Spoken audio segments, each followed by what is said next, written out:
중국 시진핑 주석이 오는 20일부터 21일까지 북한을 국빈 방문한다고 북한과 중국이 동시에 보도했습니다. 이번 시 주석의 방문은 김정은 위원장의 초청에 따른 것이라고 북한은 전했습니다.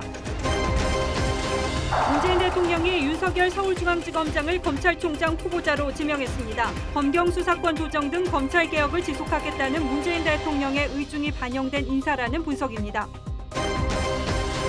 자유한국당을 제외한 여야 4당이 6월 임시국회 소집을 요구하기로 했습니다.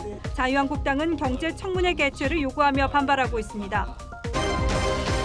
방송인 김재동 씨가 서울 도봉구 등 다른 지자체 행사에서도 2시간여 강연에 1,000만 원이 넘는 고액 강연료를 받은 것으로 확인되면서 논란이 확산되고 있습니다.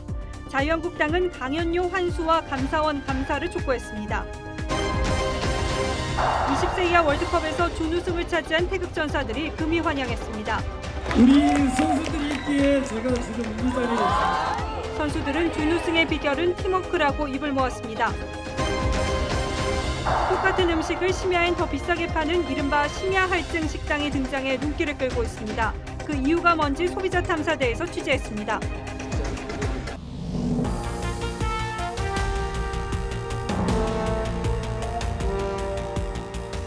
여러분 안녕하십니까? 뉴스9의 신동욱입니다. 오늘은 조금 전 막 들어온 소식부터 전하겠습니다. 시진핑 중국 국가주석이 오는 20일 1박 2일 일정으로 북한을 방문합니다. 김정은 위원장의 초청에 따른 것으로 시 주석으로서는 첫 북한 방문이어서 매우 의미 있는 행보로 받아들여지고 있습니다. 남북 간의 정상회담을 위한 물밑 접촉이 진행 중인 상황이기도 해서 이달 말 정상회담 가능성이 있다는 분석도 있습니다. 먼저 엄성섭 기자가 보도합니다. 북한 조선중앙TV와 중국 신화통신은 시진핑 중국 국가주석이 오는 20일 북한을 방문한다고 보도했습니다. 중화인민공화국 주석 습근평 동지가 6월 20일부터 21일까지 우리나라를 국가 방문하게 됩니다. 시 주석의 북한 방문은 이번이 처음입니다. 이번 방북은 김정은 국무위원장의 초청에 의한 것으로 국빈 방문입니다. 대북 제재와 함께 미국이 중국에 대해서도 대만에 대한 국가 언급, 홍콩 시위 지지 등의 움직임 등 압박 강도를 높이면서 북중이 공동 대응에 나설 것이라는 분석도 나옵니다. 시 주석은 김 위원장과 만난 뒤 이달 말 일본에서 열리는 G20에서 트럼프 미국 대통령과 문재인 대통령을 만나는 수순을 밟을 것으로 보입니다. 시 주석의 첫 방북이라는 중국의 지원을 얻은 김 위원장이 남북 정상회담에 나설 가능성도 있습니다. 실제 이낙연 총리는 남북 간의 물밑 대화가 이뤄지고 있다고 전했습니다. 물밑 대화가 다시 이루어지고 있습니다. 머지않아 수면 위의 대화도 재개될 것이라고 생각합니다. 시진핑 주석의 방북을 계기로 한반도를 둘러싼 외교전이 다시 치열하게 펼쳐질 것으로 보입니다. TV조선 엄성섭입니다. 그런데 북한이 미국과의 정상회담에 나온 이유가 핵 보유국으로 인정받기 위해서라는 북한 내부 문건이 공개됐습니다. 작년 베트남 하노이에서 열렸던 2차 미북 정상회담을 앞두고 북한이 군 간부들에게 세계적인 핵 전략 국가로 인정받는 것이 회담 목적이라고 강조했다는 겁니다.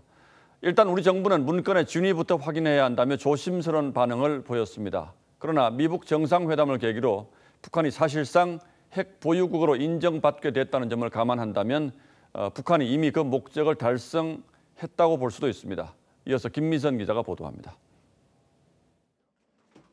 김정은 위원장의 지시를 북한군 간부들에게 교육시키는 강습 제강 자료라며 VOA가 공개한 문건입니다. 표지에는 조선노동당 출판사 2018년 11월이라고 적혀 있습니다. 하노이에서 열린 제2차 미북 정상회담 두세 달 전입니다. 문건에는 미국과의 핵담판 결과가 무엇이든 핵 전력 국가의 위상을 드높이는 최후의 결과를 위한 첫걸음임을 명심하라는 김정은 지시가 있습니다. 김 위원장이 결과에 상관없이 핵 보유국을 인정받기 위해 회담에 참석한 것 아니냐는 해석이 나옵니다. 지금 당장은 문맥으로 봐서는 핵을 폐기할 생각은 없는 거로 봐야죠. 통일부는 문건의 진위부터 확인해야 한다는 입장입니다. 강습 제강이라는 그런 문건의 그 진위 여부라든지 이런 것들을 갖다 좀 검토를 해야 될 것 같고요. 전문가들도 의견이 엇갈립니다. 북한의 서류 진본이 맞다는 의견이 있는가 하면 그동안 언론이 공개한 강습 제강에 가짜가 적지 않았다며 문건의 신뢰성을 의심하는 의견도 있습니다. 군 강경파의 불만을 누그러뜨리기 위해 작성된 문서라는 해석도 나옵니다. TV조선 김미선입니다. 북한이 핵탄두의 개수를 지난해보다 늘려서 보유하고 있다는 분석도 나왔습니다. 비핵화 협상을 벌이면서 한편으로는 핵물질을 계속 생산해왔다는 얘기이기도 합니다. 이어서 김지수 기자가 보도합니다. 스웨덴의 스톡홀름 국제평화연구소가 발표한 2019년 세계 핵 군비 보고서. 올해 북한이 보유한 핵탄두 개수를 20기에서 30기로 추정했습니다. 지난해 추정치 10기에서 20기보다 늘어난 수치입니다. 그러면서 북한이 지난해 중장거리 탄도미사일 시험 발사와 핵무기 실험을 중단한다고 발표했지만 군사용 핵 프로그램을 국가안보 전략의 핵심 요소로 두고 계속 우선시하고 있다고 평가했습니다. 올해 미국과 러시아, 중국과 북한 등 9개 나라가 보유한 전체 핵탄두 수는 13,865기. 지난해 14,465기에 비해 소폭 줄어들었습니다. 하지만 핵 분쟁 위험은 오히려 높아졌다고 연구소는 지적했습니다. Every nuclear weapon state is carrying out a modernization program. Strategic doctrines seem to be shifting back towards the usability of nuclear weapons. 특히 기존 핵무기와 생산시설을 현대화하는 데 거액을 투입하고 있다며 양이 아닌 기술 면에서의 경쟁이 이루어지고 있다고 분석했습니다. TV조선 김지수입니다. 오늘 시중의 가장 큰 화제는 뭐니 해도 차기 검찰총장 후보로 윤석열 서울중앙지검장이 내정됐다는 소식이었을 겁니다. 잘 아시는 것처럼 윤 후보자는 서울중앙지검장이 될 때도 파격적인 발탁으로 화제를 모았었는데 이번 역시 고검장을 거치지 않은 최초의 검찰총장 후보 그리고 전임 총장에서 5기수를 뛰어넘는 파격 인사의 주인공이 되었습니다. 자, 그것은 바꿔 말하면 윤 후보자에 대한 대통령의 신임이 그만큼 두텁다는 뜻일 것이고 또한 윤 후보자의 바라는 것이 분명하다는 신호이기도 할 겁니다. 대개 분석은 현 정부가 가장 중요하게 생각하는 소위 적폐청산 수사를 계속하겠다는 의지로 보고 있는 것 같습니다. 최지원 기자가 보도합니다. 연가 중인 문재인 대통령이 윤석열 서울중앙지검장을 차기 검찰총장 후보로 지명했습니다. 내일 국무회의 심의 의결을 거쳐 국회에 임명 동의안을 보낼 예정입니다. 청와대는 인선 배경으로 윤 지검장의 적폐청산 수사를 꼽았습니다.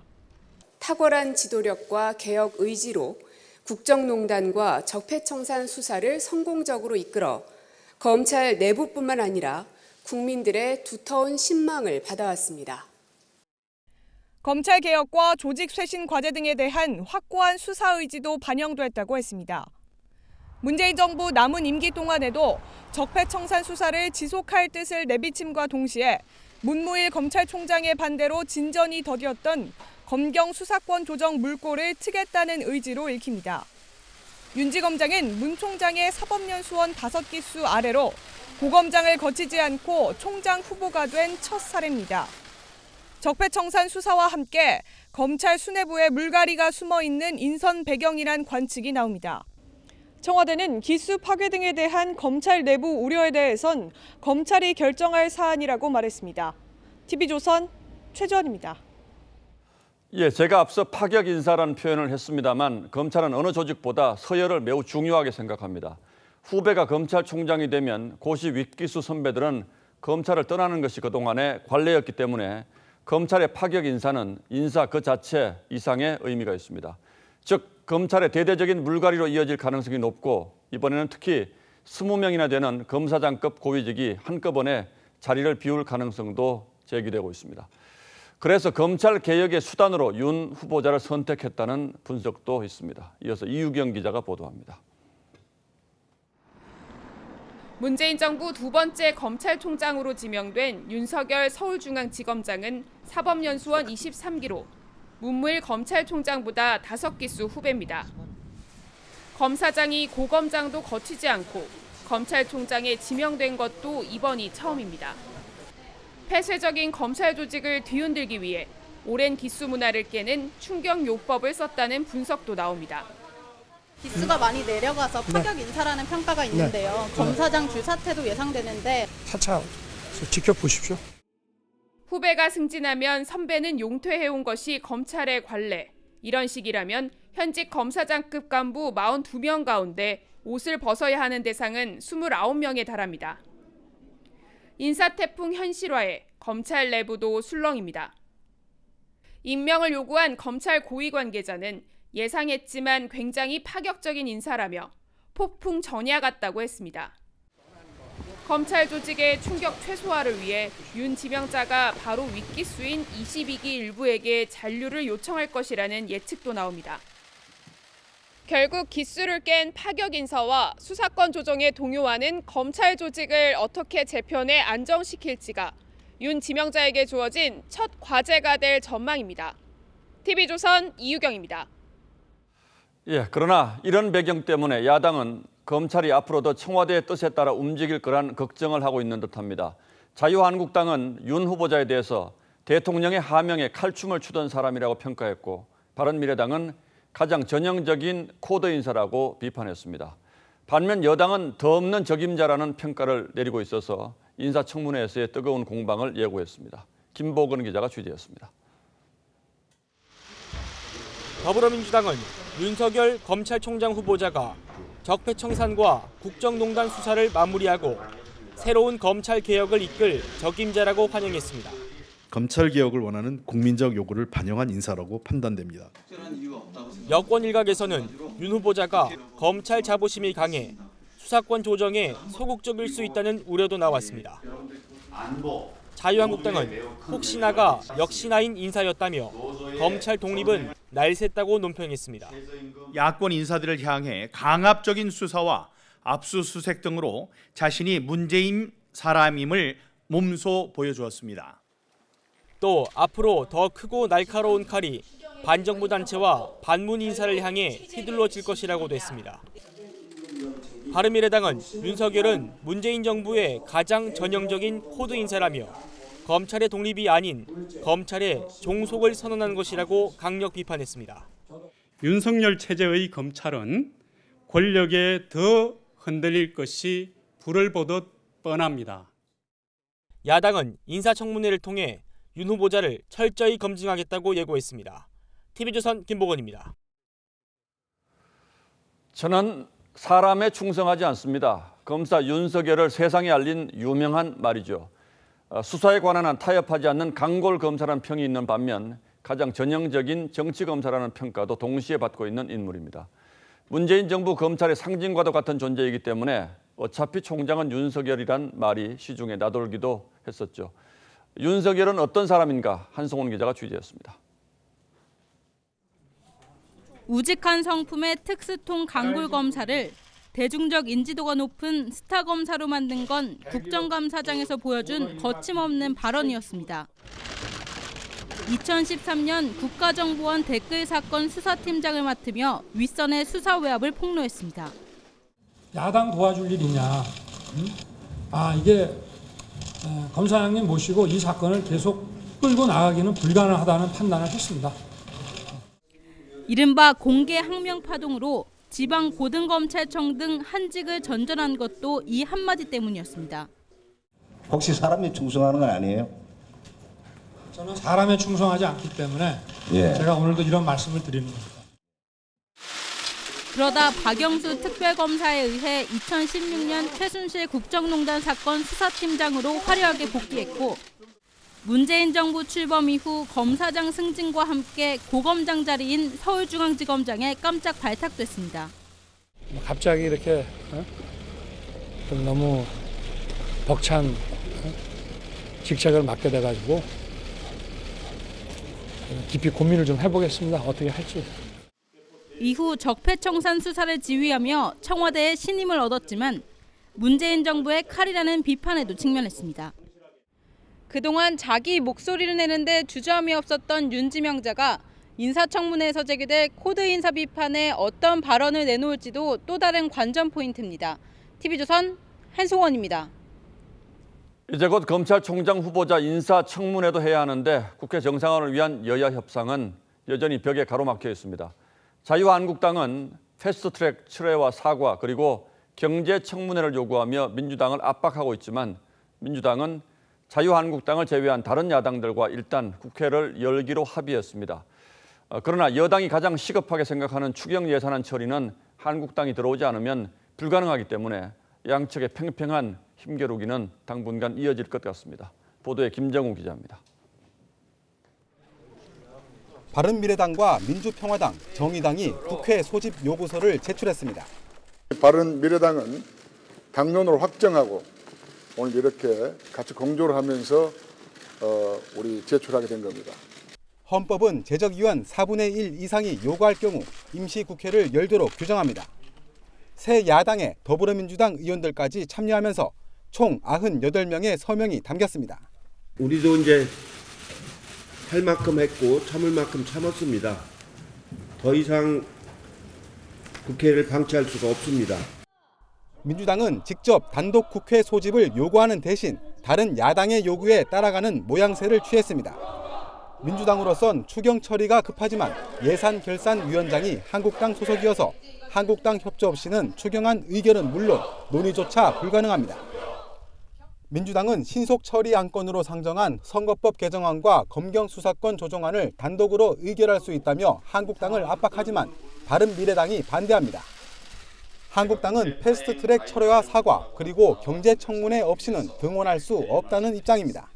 사실상 이 소득주도 성장 정책 기조하에서 이루어진 추경안이기 때문에 이 경제청문회의 요구 역시 관철해야.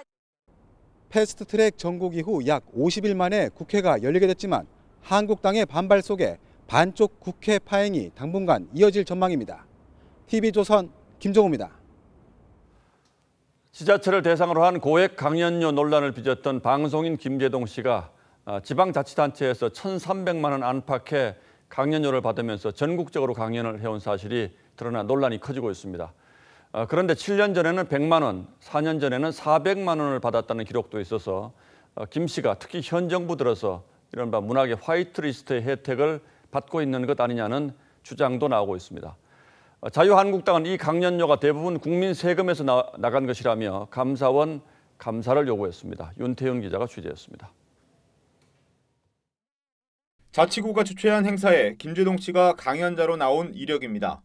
2016년 9월 강동구에서 1,200만 원, 2017년 10월 서울 도봉구에서 1,500만 원, 2017년 12월 동작구에서도 1,500만 원.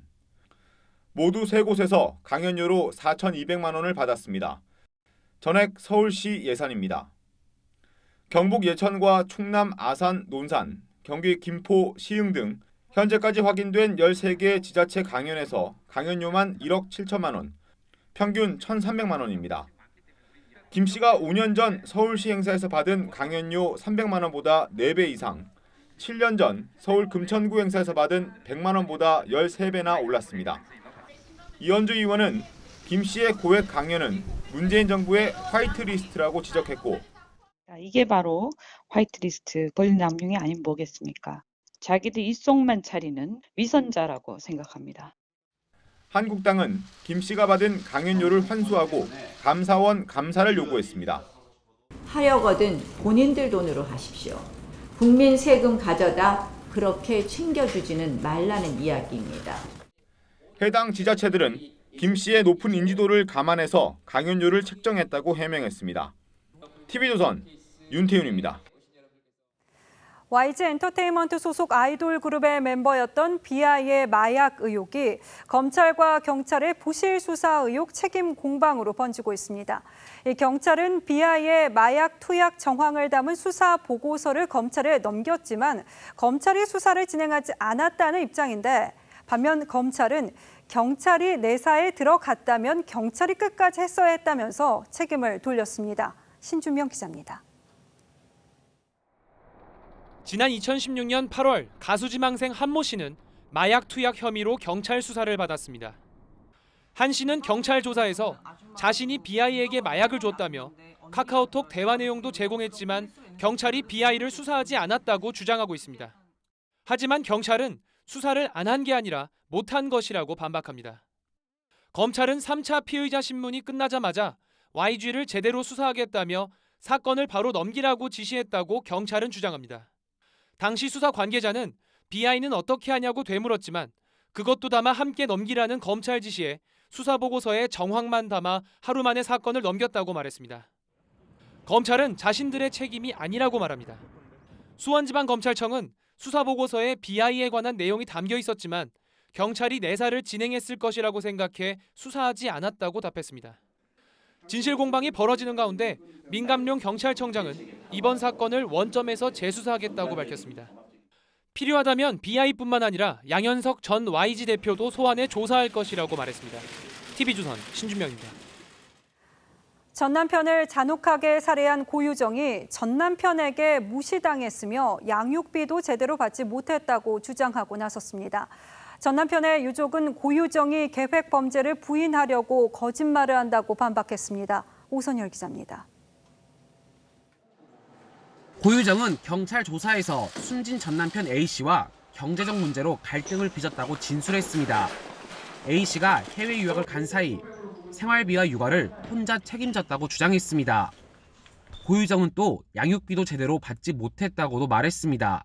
유리한 것만 이야기하고 불리한 거에 대해서는 아예 입을 다물고 있고 남한테 자꾸 미루는 핑계가 있으니까.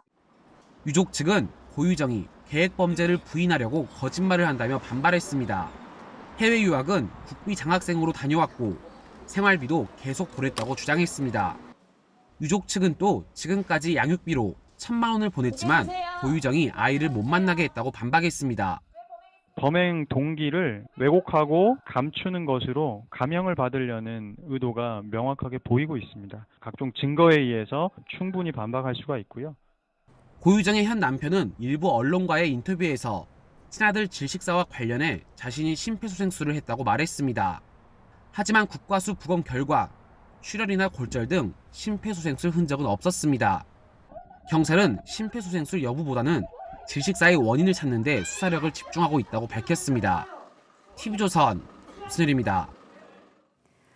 오는 7월 1일부터 주 52시간제가 적용되는 노선버스와 교육 등 특례 제외 21개 업종에 대해서 유예 기간이 3개월 정도 더 늘어날 전망입니다. 신은석 기자가 보도합니다. 경기도 광명의 한 버스업체 차고지. 기사들이 삼삼오오 모여 걱정을 토로합니다. 다음 달부터 주 52시간제가 도입되면 초과 근로가 줄어 임금이 많게는 월 100만 원 정도 줄어들 수 있어서입니다. 지금 상태에서 주 50시간 시행되면서 임금 부족이 어느 정도 안 되면 그때니까 월급도 엄청나게 다운이 되고. 경기, 충남 등 5개 지역 버스 노조는 임금 인상을 요구하며 다음 달 각 지방 노동청에 조정을 신청할 예정입니다. 정부 중재에도 불구하고 노사 합의가 안 되면 파업에 돌입합니다. 2차 파업에 전운이 감도는 가운데 정부는 노선 버스와 금융, 교육 서비스 등 21개 특례 제외 업종 1000여 개 사업장에 주 52시간제 도입을 다음 달에서 또다시 늦추기로 가닥을 잡았습니다. 이재갑 장관이 직접 나서 관련 내용을 발표하는 안도 검토 중입니다. 준비가 덜 된 상태에서 도입을 강행했다, 부작용이 우려된다는 판단에서입니다. 19일 정부기관장 회의에서 논의를 거쳐서 발표를 할 계획입니다. 또 시민들의 불편 이런 것들을 감안해서 탄력근로 기간 확대 법안의 국회 통과를 예상해 유예 기간은 3개월이 될 거란 전망이 많습니다. 앞서 정부는 지난해에도 300인 이상 근로시간 위반 사업장의 처벌을 6개월간 늦추기도 했습니다. TV조선 신은서입니다.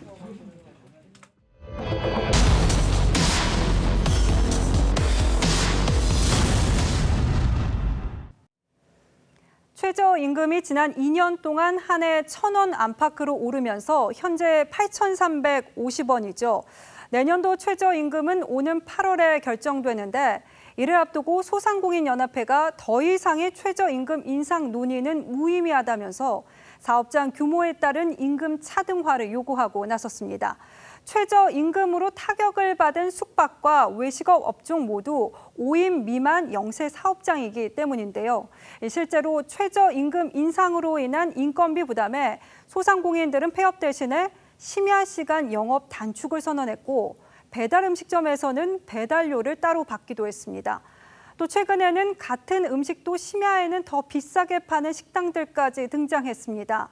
외식업계에만 심야 할증 현상이 나타난 걸까요? 소비자 탐사대 김하림 기자가 현장 취재했습니다. 점심시간, 서울의 한 24시간 음식점입니다. 종류별로 찌개가 1인분에 7,000원에서 15,000원에 판매됩니다.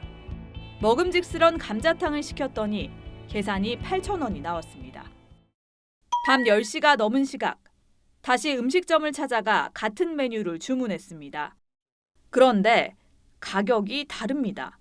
1,000원이 더 비싼 9,000원.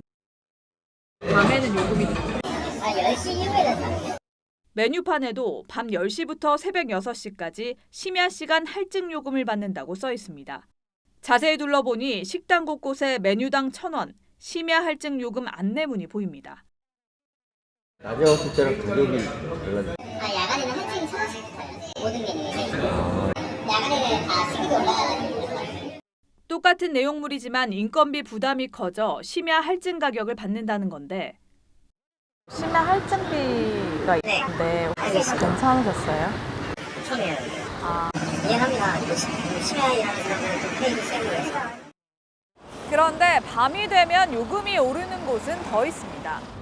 자정이 지난 새벽 시간 이 배달 앱으로 음식을 시키면 배달 요금을 더 받는 겁니다. 자정이 넘은 시간 배달을 시키면 업체에 따라 500원에서 2,000원 정도 비용을 더 줘야 합니다. 심야에는 더 받으세요? 네. 야간 할증? 서비스업계에 이처럼 심야 할증 요금이 하나둘 생겨나기 시작한 건 최저임금 상승 등으로 인한 인건비 부담 때문. 최저임금은 최근 2년 새 6,470원에서 8,350원으로 30% 가까이 올랐고 주유수당과 야간수당까지 챙겨야 해 업주들로선 부담이 커졌습니다. 일부 심야 영업 업체가 여기에 맞춰 할증 요금을 도입한 겁니다. 흔들이 있어요? 그게 많이 커지기 시작하면 식당 커질 거예요. 임금 인상 부담에 대응하는 방법은 업체별로 다양합니다. 최근 새로 생긴 한 라면 식당. 손님이 들어와도 맞이하는 사람이 없고 주문받는 종업원도 계산대도 안 보입니다. 자판기 버튼으로 주문하고 카드로 결제하면 음식이 제공됩니다. 종업원을 없앤 말 그대로 무인 점포입니다. 24시간 영업하던 패스트푸드점과 커피 전문점 가운데는 심야 영업을 포기한 곳도 있습니다. 여기 예전에 24시간 아니었어요? 인건비요? 24시간 편의점도 심야 영업 중단이 느는 상황. 실제로 최저임금이 인상된 뒤 자영업자 30%가 직원 수를 줄이거나 근로시간을 바꿨고 약 10%는 가격과 비용을 조정했습니다. 이런 사정을 모르고 심야업소를 찾은 소비자들은 헛걸음하거나 추가 비용을 내기도 하는데 급할 때 사러 가야 될 때 못 사게 되니까 아무래도 좀. 아직은 심야 할증 업소가 많지 않고 소비자들도 이해한다지만 조금은 부담이 되는데 요식업계 많이 힘드니까. 심야 영업을 중단할지 요금을 할증할지 고민하는 업소는 더욱 늘어날 조짐입니다. 했었는데 안 하니까. 이것도 도박이 없지. 그럼 손님들도 싫어야지. 차라리 24시간 안 하시는 게. 그게 속상한 거예요. 소비자 탐사대였습니다. 간암을 이유로 불구속 상태로 재판을 받는 와중에 술, 담배를 하는 모습이 포착되기도 했던 이호진 전 태광그룹 회장이 이번에는 계열사의 김치 등을 강제로 팔아서 33억 원의 이익을 챙긴 것이 드러나서 공정위가 고발에 나섰습니다. 계열사는 강제로 사들인 김치를 직원들에게 성과급으로 줬습니다. 송병철 기자입니다. 태광그룹 총수일가가 지분 100%를 가진 골프장입니다. 적자가 쌓이자 2014년 이호진 전 태광 회장은 골프장 운영업체에 김치를 위탁 생산하도록 하고 생산된 김치를 계열사 19곳에 강매했습니다. 김치값은 시중가의 두세 배인 10kg당 19만 원, 95억여 원어치인 512톤을 팔았습니다. 이러한 부당이익 제공 행위로 총수 일가의 지배력 강화와 편법적인 경영권 승계 등 경제력 집중 우려가 현실화되고 일부 계열사는 김치를 사들인 비용이 회사 손익에 안 잡히게 하려고 사내 근로복지기금을 이용하기도 했습니다. 이 김치는 성과급 형태의 급여 명목으로 직원들에게 보내졌습니다. 와인도 떠넘겼습니다. 2014년부터 2년 동안 직원 명절 선물로 와인 46억 원어치를 팔아치웠는데 이 와인 업체도 총수일가 지분이 100%였습니다. 김치와 와인 거래로 총수일가는 모두 33억 원의 부당이익을 챙겼다는 게 공정위의 결론입니다. 16년에 이미 공정위 이런 데서 문제가 돼서 우리가 다 그때부터 수도업에서 4년 전에 완료된 사건입니다. 공정위는 태광그룹에 과징금 21억 8천만 원을 매기고 이전 회장 등 관련자 2명과 계열사 19곳을 검찰에 고발했습니다. TV조선 송병철입니다. 국회의원에게 종북이라고 표현하는 것은 인신공격에 해당하지 않는다는 판결이 나왔습니다. 대법원은 임수경 전 의원이 종북이란 표현으로 명예훼손을 당했다면서 박상은 전 의원을 상대로 낸 손해배상 소송을 고등법원으로 돌려보냈습니다. 조정린 기자입니다. 지난 2013년 7월 당시 박상은 새누리당 의원은 백령도에서 열린 정전 60주년 행사에 임수경 새정치민주연합 의원이 참가한 것을 놓고 인천시장이 종북의 상징인 임모 국회의원을 대동해 행사를 치렀다는 성명을 발표했습니다. 이에 대해 임 전 의원은 자신을 종북의 상징이라고 지칭해 명예가 훼손됐고 인격권을 침해당했다며 박 전 의원을 상대로 2억 원 배상 소송을 냈습니다. 이에 대해 하급심 법원은 종북의 상징이란 표현이 의견 내지 논평을 표명한 것에 불과할 뿐이라며 명예훼손이 아니라고 판단했습니다. 그러나 종북이라는 말이 대한민국의 정통성을 부정하고 북한의 주체 사상을 신봉한다는 뜻으로 사용되는 점 등은 인격권 침해에 해당된다며 200만 원 배상 판결을 내렸습니다. 하지만 대법원의 판단은 달랐습니다. 종북의 상징이라는 용어가 북한을 무비판적으로 추종하는 대표적 인물이라는 취지로 사용된 걸로 보인다면서도 비판적 표현이 상당히 악의적인 정도에 이르지 않는 한 인격권 침해로 보기 어렵다고 판단한 겁니다. 대법원은 원심을 깨고 재판을 다시 하라고 결정하면서 정치인 등 공적 인물에 대해선 광범위한 문제 제기가 허용돼야 한다고 했습니다. TV조선 조정민입니다. 다음 뉴스입니다. 36년 만에 4강을 넘어서 결승 신화를 쓴 20세 이하 축구대표팀이 오늘 금이 환영했습니다. 환영 행사에는 많은 팬들이 모여서 역시 높은 인기를 실감했는데 한 달의 일정을 마무리한 우리 선수들은 다시 소속팀으로 복귀해서 치열한 생존 경쟁을 벌이게 됩니다. 보도에 장동욱 기자입니다. 선수들이 밝은 표정으로 입국장의 모습을 드러냅니다. 사상 첫 준우승이라는 감동의 드라마를 썼던 우리 선수들. 저마다 자랑스러운 메달을 하나씩 목에 걸고 있었습니다. 공항에는 선수들을 보기 위한 팬들로 이른 시간부터 북적였습니다. 주장을 맡았던 황태현 부모는 오랜만에 보는 아들을 반갑게 껴안았습니다. 고생했어. 선수단은 공항을 빠져나와 환영 행사가 마련된 서울광장으로 향했습니다. 황태현의 깜짝 제안으로 정정용 감독을 위한 특별한 행가래가 펼쳐졌습니다.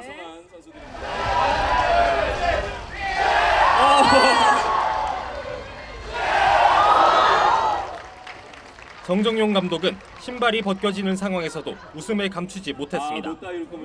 결승 진출의 공은 선수들에게 돌리며 덕장의 면모를 과시했습니다. 우리 선수들께 제가 지금 이 자리에 있습니다. 이상준은 즉석에서 쿵따리 샤바라 춤을 춰 환호를 받았고 쿵따리 샤바라 빠빠빠빠 골든볼의 주인공 이강인은 누나에게 소개시켜주고 싶은 선수를 꼽아달라는 팬의 질문에 재치 넘치는 답변으로 형들을 들어떠났습니다. 세식이 형 아니면은 원상이 형 그냥 정상인 형들이에요. 지금 부정상이어서 선수들은 공식 행사가 끝난 뒤에도 팬들과 직접 셀카를 찍으며 즐거운 시간을 보냈습니다. 선수단은 내일 간단한 뒤풀이를 가진 뒤 올해 청와대 만찬에 함께합니다. 정들었던 팀을 떠나 다시 소속팀으로 복귀해 열띤 경쟁을 펼칠 예정입니다. TV조선 장동우입니다. 자, 우리 어린 선수들 참 장하고 대견하고 또 기분 좋습니다. 그래서 병역 혜택을 좀 주자는 분들이 꽤 있는 것 같은데 이건 따져봐야 할 문제가 많습니다. 자, 강동훈 기자, 결론적으로 20세 이하 월드컵 준우승, 이건 병역 특례 조건이 되는 겁니까? 법적으로 보면요, 이 특례를 받을 수 있는 조건은 아닙니다. 현행법상으로 병역 특례 혜택을 받는 채용 요원은 올림픽 동메달 이상 그리고 아시안게임 금메달 수상자만 채용 요원으로 복무할 수가 있습니다. 이 채용 요원이 되면요, 4주 동안 군사 훈련만 받고 나머지 36개월 동안은 소속팀 등에서 운동을 하면 되는데 이 U20 월드컵 경우에 이 해당 조건에 들어가지가 않은 겁니다. 자, 그럼 법적으로 이미 불가능한 거잖아요. 그런데 왜 병역 얘기가 자꾸 나옵니까? 그러니까 체육 특기요원 자격을 지정해 놓은 병역법이요, 시행령이기 때문입니다. 이 시행령은 대통령의 의지만 있다면 얼마든지 고칠 수 있기 때문이죠. 자, 실제로도 지난 2002년 월드컵 때 이 당시 김대중 대통령이 월드컵 16강 이상이면 병역 특례를 줄 수 있도록 시행령을 추가해서 이 4강까지 갔던 우리 대표팀에게 병역 특례를 줬었고요. 그리고 2006년에도 노무현 대통령이 WBC, 그러니까 월드 베이스볼 클래식에서 4강에 오른 우리 야구 대표팀에게 병역 특례를 줬었습니다.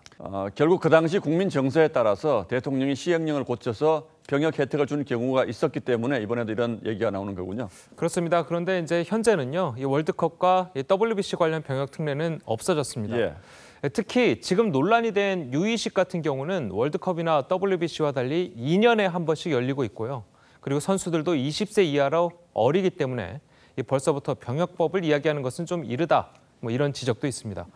그리고 대한민국 국민의 의무인 병역을 국민 감정에 따라서 누구는 넣고 또 누구는 빼고 이런 것도 맞지 않습니다. 들어보시죠. 축구는 세계 선수권 대회를 이제 월드컵이라고 부르는 것뿐인데 병역 혜택을 주면 다른 종목들에도 다 세계 선수권 대회가 있잖아요. 이것뿐 아니라 얼마 전에는 BTS처럼 국위 선양에 큰 도움이 된 뭐 대중문화 예술인 이런 사람들에게도 병역 혜택 주자 이런 얘기도 많았었죠. 맞습니다. 특히 어떤 정치인이나 어떤 외교관보다 국위 선양을 하고 있는 이 방탄소년단 같은 경우에는 병역 특례를 줘야 한다는 주장이 끊임없이 나오고 있죠. 자, 그런데 이 K-팝 가수의 경우 예술 요원이 되는 요건에 들어가 있지가 않아서 이 역시도 시행령을 바꿔야 됩니다. 전체적인 분위기는 병역 특례를 좀 줄이자 이런 것 같은데 이런 일이 있을 때마다 정치권에서 뭐 법 고치자 이런 얘기가 자꾸 나오는 것도 좀 앞뒤가 안 맞는 얘기이긴 하군요. 그렇습니다. 그래서 국민들 입장에서는 시행령을 그때그때 고치는 것도 좀 이상하게 느껴지는 경우가 많고요.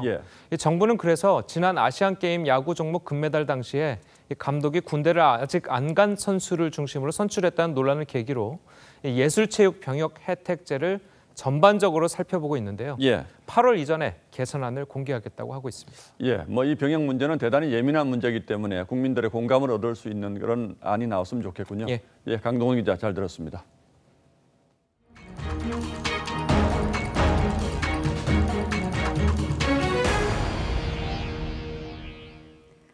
(13년) 전 로또 1등을 당첨으로 13억 원을 손에 쥔 남성이 있습니다. 4년 만에 이 돈을 도박과 유흥으로 모두 다 탕진하더니 10년 전부터는 남의 물건에 손을 댔고 결국 또다시 철창 신세를 지게 됐습니다. 하동원 기자입니다.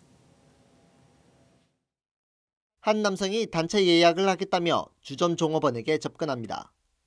39살 A씨는 지난해 7월 부산의 한 주점 종업원을 속이고 400만 원짜리 금목걸이를 훔쳐 달아났습니다. A씨는 택시를 타고 달아나면서 택시기사에게 로또 복권 1등에 당첨된 경험을 말했습니다. 경찰이 택시기사의 증언을 확인했더니 실제로 있었던 일이었습니다. A씨는 26살이던 지난 2006년 로또 복권 1등에 당첨됐습니다. A씨는 당시 당첨금 18억 원 가운데 세금을 뺀 13억 원을 받았습니다. 경찰은 A씨를 찾았지만 이미 지난달 다른 혐의로 구치소에 수감 중이었습니다. A씨는 복권 당첨 4년 만에 도박과 유흥비로 당첨금을 모두 탕진한 것으로 알려졌습니다. 돈이 떨어지자 일정한 주거지도 없이 수십 차례 사기와 절도를 반복했습니다. 2008년 이후에만 3차례 수감 생활을 했습니다. 로또 자체를 언급하는 것을 상당히 꺼려했고 그다음에 자기는 로또로 인해서 이득 본 게 없다. 로또 복권 1등 당첨으로 인생 역전의 기회를 얻었던 20대 청년이 13년이 지난 지금은 떠돌이 절도범으로 전락하고 말았습니다. TV조선 하동훈입니다. 멸종 위기 중인 남방 큰 돌고래가 서해안 갯벌에 갇힌 채 발견됐다가 주민들 덕분에 기사회생해서 바다로 돌아갔습니다. 어민과 해경은 물이 들어올 때까지 고래에게 물을 뿌리고 진흙을 발라주면서 3시간을 돌봤습니다. 제주에만 서식하는 이 남방 큰 돌고래가 서해안에는 대체 왜 나타난 걸까요? 이승훈 기자입니다. 한 어민이 누워있는 돌고래에게 손으로 물을 담아 뿌립니다. 화상을 막기 위해 몸에 진흙을 발라주고 눈에는 장갑도 덮어줍니다. 움직이는 동물이 있어요. 가서 보니 돌고래였습니다. 물도 뿌려주고 장갑으로 눈도 가려주고. 어제 아침 8시 7분쯤 충남 태안군의 한 갯벌에 길이 2m짜리 돌고래 한 마리가 고립됐습니다. 국제적 멸종 위기종인 남방 큰 돌고래입니다. 어민과 해경은 물이 남아있는 갯벌로 돌고래를 옮긴 뒤 밀물이 들어올 때까지 3시간을 돌봤습니다. 고래가 저희가 봤을 때도 200kg 이상 돼 보였는데 6명이서 옮기기도 상당히 힘들었어요. 국내에서 남방 큰 돌고래 서식지는 제주가 유일합니다. 개체수도 100여 마리에 불과합니다. 서해안에서 남방 큰 돌고래가 발견된 건 이번이 처음입니다. 우리나라 같은 경우는 제주도에만 살고 있습니다. 해서 서해안에서 발견된 것 자체가 처음 있는 일입니다.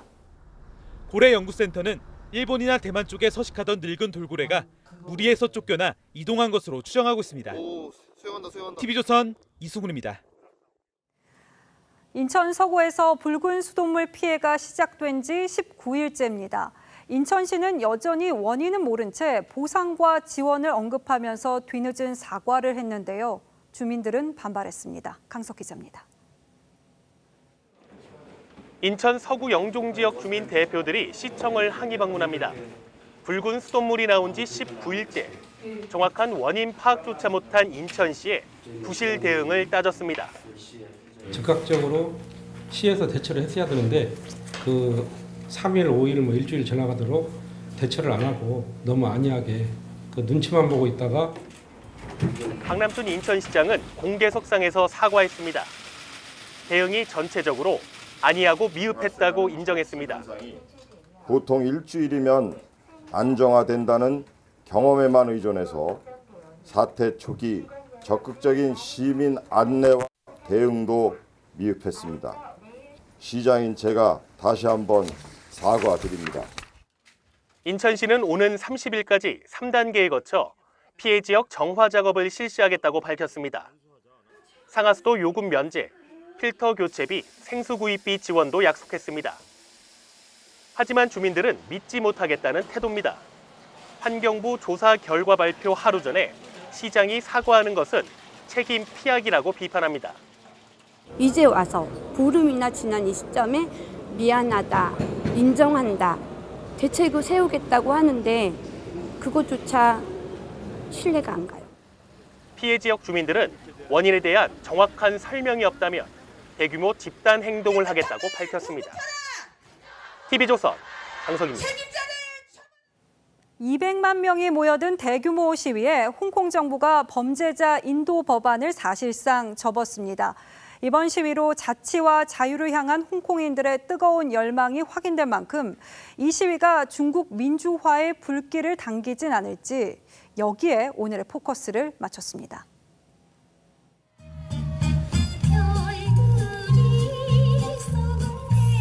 동양의 진주라 불리는 홍콩.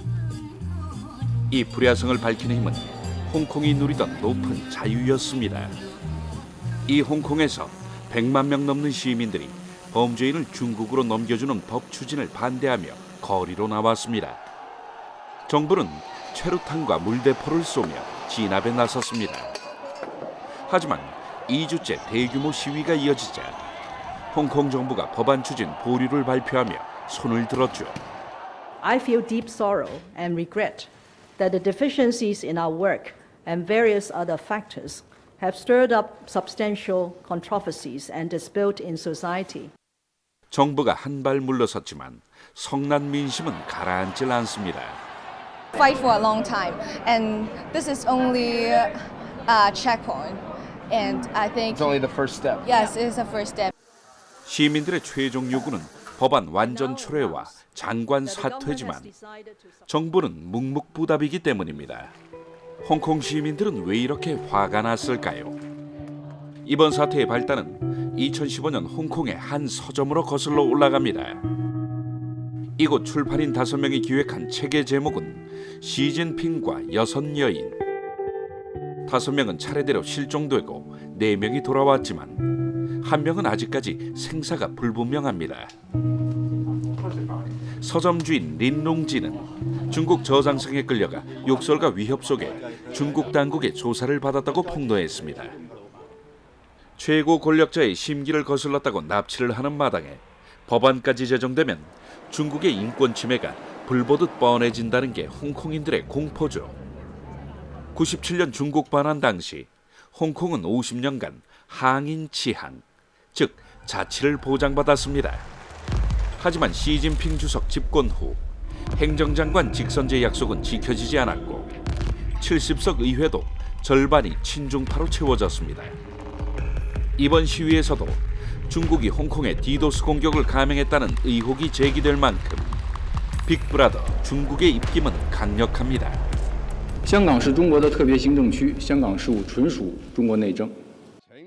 홍콩을 보는 중국의 시선은 시위대를 아들, 정부를 어머니에 비유한 램 장관의 발언에서도 드러납니다. 當呢個小朋友成長到，佢因為嗰陣時嘅一啲任性，而我去縱容佢呢啲任性嘅行為，佢有後悔。佢點解當日阿媽你唔提我呢？ 이렇게 기세등등했던 중국이지만 미국과 무역 전쟁의 부담을 느껴 홍콩 사태에서는 일시적으로 발을 뺐다는 분석이 나오죠. 중국의 뜨거운 감자 홍콩이 중국 민주주의 발전에 어떤 기폭제가 될지. 뉴스9 포커스였습니다.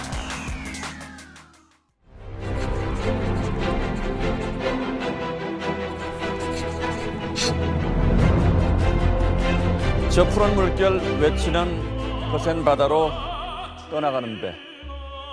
이별을 노래하는 가곡 떠나가는 배에는 해묵은 사연 하나가 깃들어 있습니다. 국민시인 박모골이 벌였던 사랑의 도피 행각입니다. 1953년 중년의 대학 교수였던 모골은 그를 흠모하는 여대생과 함께 제주도로 떠났습니다. 몇 달이 지나 겨울을 앞두고 모골의 부인이 찾아왔답니다. 그러고는 아무 말 없이 손수지은 남편의 겨울 한복과 생활비를 내놓고 돌아갔습니다. 그리고 얼마 안 가 모골과 여대생은 헤어졌습니다. 시인 양중혜가 제주항에서 이별하는 두 사람을 보며 지은 시가 바로 이 떠나가는 배였던 겁니다. 모골은 13년 뒤에 낸 산문집 머리에 부인의 글을 실었습니다. 부인은 딱 한 번 남편의 여성 문제로 혹독한 시련이 있었지만 결국은 돌아오리라 믿고 참고 기다림으로 이겨냈다고 이 글에서 썼습니다. 예순을 바라보는 영화감독 홍상수 씨가 낸 이혼 소송이 기각됐다는 소식이 요즘 시중의 화제입니다. 가정을 깨뜨린 사람은 이혼을 요구할 수 없다는 법원의 판단이 새삼스럽게 눈길을 겁니다. 홍 감독의 영화 밤의 해변에서 혼자는 유부남 감독과의 불륜이 공개된 여배우 이야기입니다. 김민희 씨는 이 영화로 베를린 영화제 주연상을 받고 감독에게 감사한다는 소감 대신 이렇게 말했죠. 존경하고 사랑합니다. 예, 존경하고 사랑합니다. 그래도 홍 감독의 부인은 포기하지 않았습니다. 남편은 첫사랑에 빠진 소년 같지만 결국 돌아올 사람이라고도 했습니다. 60몇 년 전 시인의 아내를 떠올리게 하는 믿음입니다. 프랑스의 사상가인 몽테스큐에는 이혼은 진보된 문명사회의 필수품이라고 했습니다. 개인의 자유와 경제적 안정이 있다는 증거이기 때문이라는 거죠. 그래서일까요? 이혼이 흔하디 흔한 세상입니다. 이미 파탄난 결혼을 법이 유지시켜주는 것이 바람직한 것인가 하는 분들도 적지 않을 겁니다. 하지만 요즘 같은 세상에서 이혼을 허락하지 않는 법정이 신선해 보이는 것 또한 사실입니다. 앞으로 세월이 더 흘러서 법원의 판단이 바뀌는 날이 올지도 모르겠습니다만 서로에게 정조의 의무를 지켜야 한다는 결혼의 본분이 크게 달라지지는 않을 겁니다. 6월 17일 앵커의 시선은 언어 판결이었습니다. 이번 한 주는 비 예보가 자주 들어 있습니다. 내일 오전까지는 맑겠지만 낮부터 점차 흐려지기 시작하겠는데요. 내일 오후부터 경기 북부에 비가 내리기 시작해 밤에는 서울 등 중부지방까지 확대되겠고요. 경북 내륙에서는 대기 불안정으로 오후부터 밤사이 소나기가 지날 것으로 전망됩니다. 내일 예상되는 비의 양은 경기 북부와 강원 북부에 10에서 40mm, 서울 등 그 밖의 지역은 5에서 30mm가 예상됩니다. 비의 양은 많지는 않겠지만 요란스럽게 내리겠습니다. 내일 낮 동안에는 하늘은 흐리지만 기온은 오늘보다 1도에서 2도가량 높아져 여름더위가 이어지겠습니다. 내일 서울 낮 기온이 27도, 대전과 광주 28도, 대구가 31도까지 오르겠습니다. 수요일 오후에는 중부와 남부 곳곳으로 또다시 소나기 예보가 들어있고요. 주말과 휴일에도 전국에 비가 내릴 것으로 전망됩니다. 날씨였습니다. 예, 월요일 뉴스9은 여기서 모두 마치겠습니다. 네, 시청해주신 여러분 고맙습니다.